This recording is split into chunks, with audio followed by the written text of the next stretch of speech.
बार बार मेरे दिमाग में एक सवाल उठता है, शायद आपके भी उठता होगा। भारत के खिलाफ युद्ध में कितनी टिकेगी पाकिस्तान की सेना या आर्मी? ये सवाल कौनता होगा, आता होगा, आपके आता होगा, मेरे भी आता है। दूसरी बात, पाकिस्तान की अर्थव्यवस्था में कमर कितनी टूटेगी? देखिए, अर्थव्यवस्था तो वैसी टूटी पड़ी है, आप लोगों को पहले बता दूं, अर्थव्यवस्था तो वैसी टूटी पड़ी है। अगर ऐसा कुछ सैन्य कार्रवाई हुई तो उसकी कमर तो बिल्कुल ही टूट जाएगी, मैं आपको शर्तिया बता सकता हूं। पर मैं कोई गोदी मीडिया नहीं हूं कि आपको युद्ध के नाम पर भड़काऊं, कवरेज दिखाऊं, लेकिन क्योंकि पाकिस्तान के एक मंत्री ने रात को 2 बजे एक प्रेस कॉन्फ्रेंस करके कहा कि अगले 36 घंटों में उन पर हमला कर सकता है भारत, इसलिए यह समझना जरूरी है कि दोनों मुल्कों की सेना के पावर क्या है। मैं कोई तुलनात्मक बात नहीं कर रहा हूं, मैं सारी बात डेटा पे करूंगा। नमस्कार, मैं हूं अनिल शर्मा, आप लोग देख रहे हैं कुमकुम बिनवाल प्लेटफॉर्म। आप लोगों का बहुत बहुत स्वागत है इस प्लेटफॉर्म पे। तो मैं आपको यह बताना चाहता हूं आज कि भारत और पाकिस्तान के रक्षा बजट बोलूं या सेना का बजट बोलूं, में कितना अंतर है। करीब करीब 9 गुना। ये मैं नहीं बोल रहा हूं, ये डेटा बोल रहा है। डेटा किसका? सिप्री का। सिप्री मतलब ये बात, और आप देखिए ये सिप्री का जो रिपोर्ट आई है, SIPRI, इसकी जो रिपोर्ट आई है, सिप्री का फुल फॉर्म भी आप लोगों को बताते चलूं जिससे दिक्कत ना हो और आप लोगों को समझ में आए कि उसने एक तरह से सारी पोल खोल के रख दी। और उन्होंने जो बोला है सिप्री ने, वो मैं आपको एक बार बताना चाहता हूं।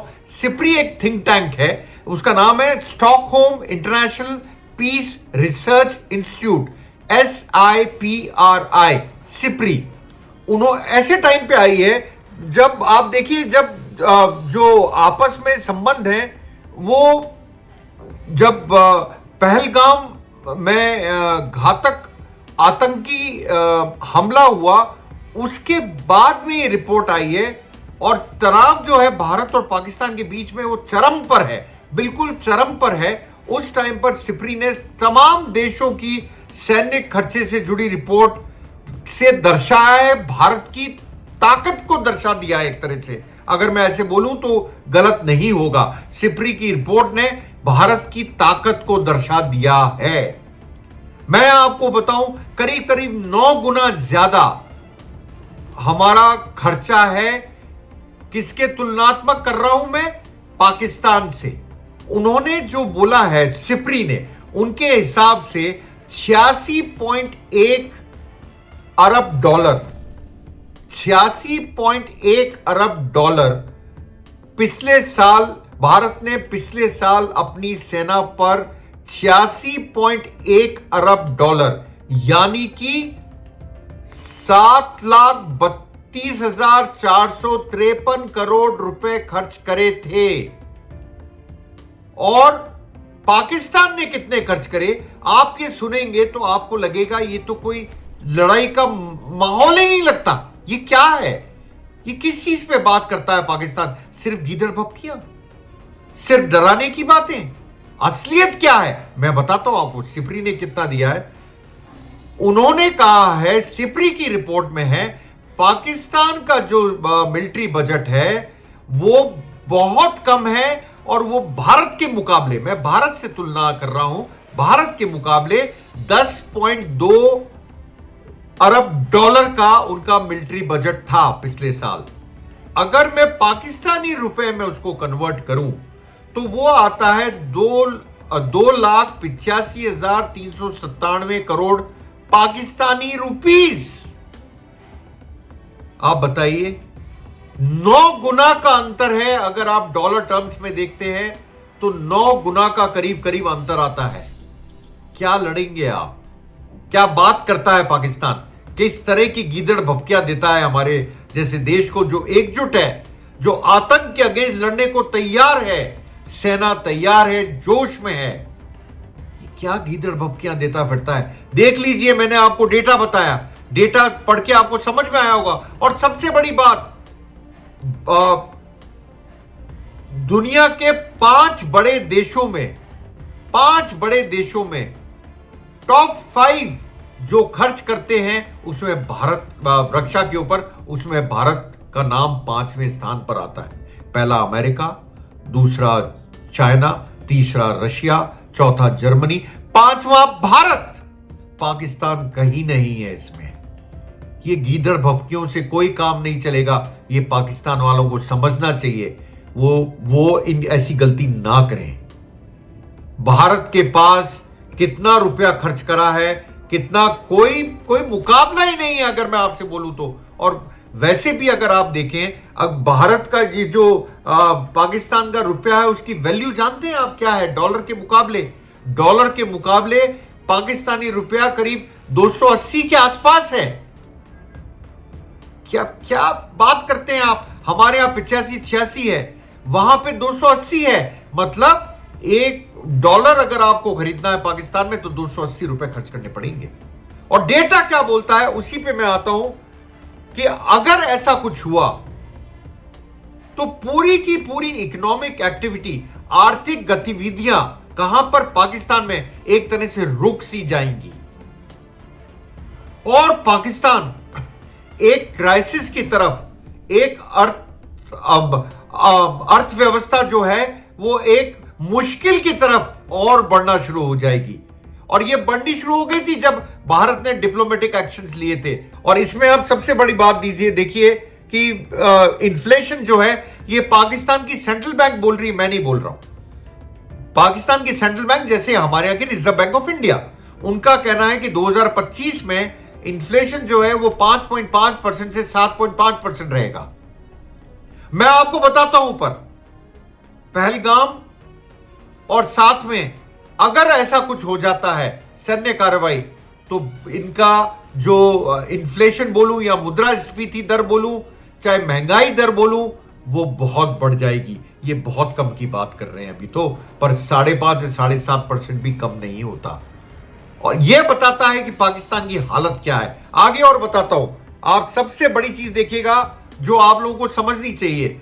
उसमें वर्ल्ड बैंक ने अभी अभी एक रिपोर्ट दी है, उसमें उन्होंने कहा है कि 10 मिलियन लोग, 10 million people in Pakistan could face extreme food insecurity and starvation this year. इस साल 10 मिलियन लोग पाकिस्तान में भूखमरी के शिकार हो सकते हैं। अरे आप क्या बात करते हैं लड़ाई की, क्या बात करते हैं आप? गीदड़ भभकियां किसको देते हैं आप? अपने देश को संभालिए पहले। आपके देश की क्या हालत है? क्या हालत है आपके देश की? ये फिगर क्या बताते हैं? आगे बढ़ के एक चीज और आपको बड़ी इंटरेस्टिंग बताता हूं। जब से भारत से, क्योंकि काफी चीजें जाया करती थी पाकिस्तान, जिसमें आपके फूड आइटम, मतलब खाने के पदार्थ, वेजिटेबल्स यानी कि सब्जियां, दालें, और आपका दवाइयां और ऑर्गेनिक केमिकल भी जाया करते थे। अगर ये सब बंद हो गया, दवाइयां बंद हो गई, अगर, क्योंकि सबसे बड़ा कोटा जो होता था केमिकल्स का होता था, यहां से जो एक्सपोर्ट होता था, और मतलब यहां से जो पाकिस्तान जाता था, उसमें दवाई और ऑर्गेनिक केमिकल सबसे बड़ा कंपोनेंट, सबसे बड़ा हिस्सा होते थे। इनका बंद होने का मतलब है, और वो भी एसेंशियल ड्रग्स, मतलब जरूरी दवाइयां, उनका बंद होने का मतलब है कि आप कितनी तकलीफ में आ जाएगी पाकिस्तान। इसको छोड़िए, आपको एक चीज बताता हूं, वहां से जो रिपोर्ट्स आ रही हैं उनके हिसाब से जो आपका फूड आइटम्स हैं, मतलब खाने का पदार्थ है, जैसे कि चावल, आटा, वेजिटेबल्स मतलब कि सब्जियां, फ्रूट्स यानी कि फल, चिकन, इन सब के प्राइसेस पिछले कुछ दिनों में बहुत बढ़े हैं। कारण आप जानते हैं क्या कारण है?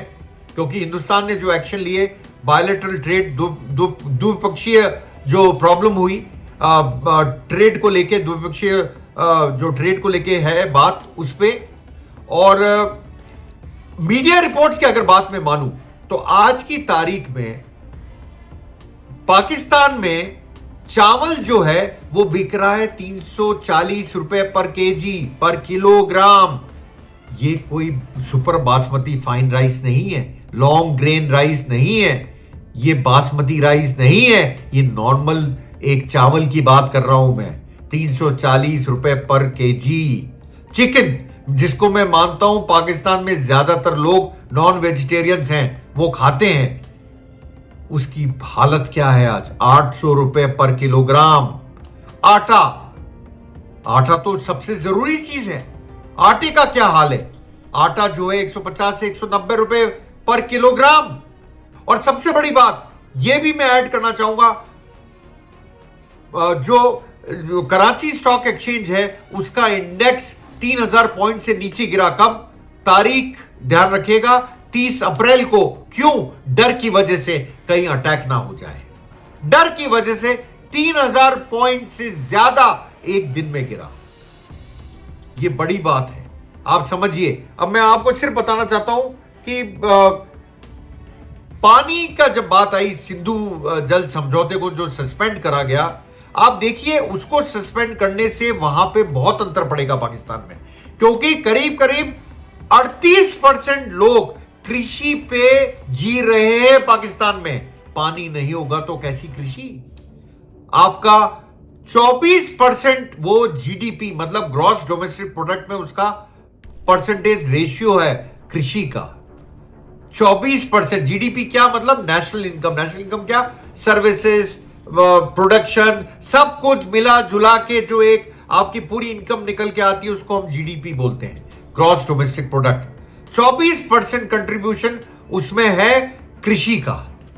और सबसे बड़ी बात, पाकिस्तान की जो इकोनॉमी है उसकी साइज क्या है? उसकी साइज है 348.72, मान लीजिए $349 बिलियन डॉलर्स के आसपास की। वो 1/10 से भी कम है, क्योंकि हिंदुस्तान की जो जीडीपी है वो करीब करीब 4.2 ट्रिलियन की इकोनॉमी है हिंदुस्तान की। Dollar 4.2 trillion. ध्यान रखिएगा, पाकिस्तान की 348 और हिंदुस्तान की 4.2 ट्रिलियन, वो बिलियन में है। 348 बिलियन डॉलर्स, हम हैं 4.2 ट्रिलियन डॉलर्स। अंतर बहुत है। किस इकोनॉमी की बात कर रहे हैं, किस लड़ाई झगड़े की बात कर रहे हैं? क्या होगा आपकी इकोनॉमी का? बिल्कुल ही बट्टा बैठ जाएगा, मैं आपको बताऊं, अगर ऐसा कुछ होता है तो। पाकिस्तान को यह समझना चाहिए और गीदड़ भपकियों को बंद करना चाहिए, यही मैं कहना चाहता हूं, और इसीलिए मैं आप लोगों के आज सामने आया था। आप लोगों का बहुत बहुत धन्यवाद मेरे से जुड़ने के लिए। ऐसे ही देखते रहिए, लाइक करिए, सब्सक्राइब कीजिए कुमकुम बिनवाल प्लेटफॉर्म को। मिलता हूं जल्द अपने नए वीडियो के साथ। आप लोगों का बहुत बहुत धन्यवाद, शुक्रिया।